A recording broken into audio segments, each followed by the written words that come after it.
humanitarian aid to be allowed to flow, at what point do you take punitive action? And then just as an aside, do you have any travel for Special Envoy Feltman to preview? So to the last part of your question, Special Envoy Feltman will depart tomorrow for the UAE, for Turkey, as well as Egypt, and he'll meet with counterparts there to discuss what it is that the international community seeks when it comes to Ethiopia, and that is chiefly a negotiated resolution to the conflict, because we know that that conflict threatens the peace and security in the Horn of Africa.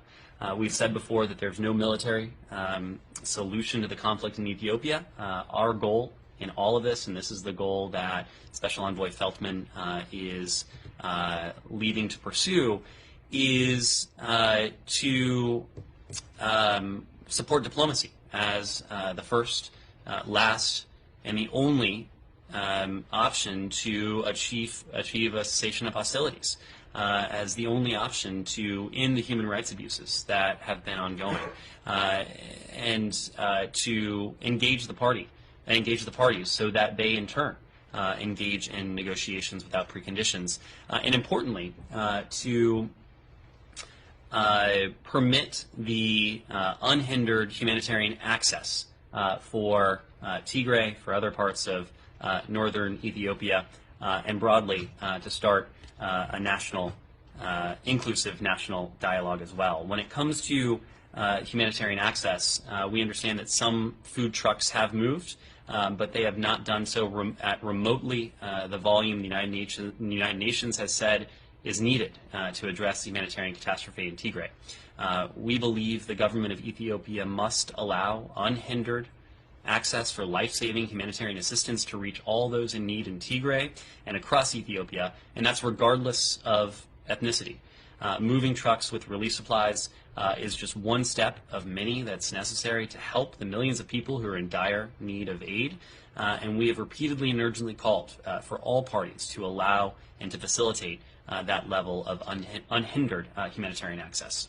You've said that many times. Do you feel that the parties to the conflict are heeding those calls? Have you seen any progress on that? I mean, especially given the events this week, the intimidation of humanitarian staff and the looting.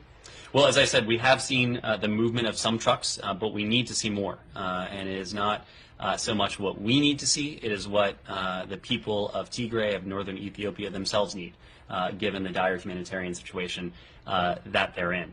So that is why Special Envoy Feltman and others in this building and across the interagency are remaining focused on this. We know that the humanitarian catastrophe that is ongoing now in Tigray and northern Ethiopia, it is an absolute priority, and it is part and parcel of the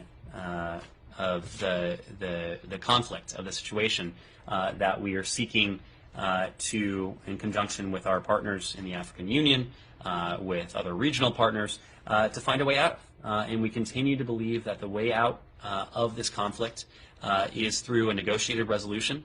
And we continue to encourage the parties to engage in negotiations without preconditions to that end. On the one hand, we are encouraging, but they're also on the other hand, we do have a set of sticks, and we've talked about those punitive measures that we have employed against some actors in this conflict. The executive order that we announced some weeks ago remains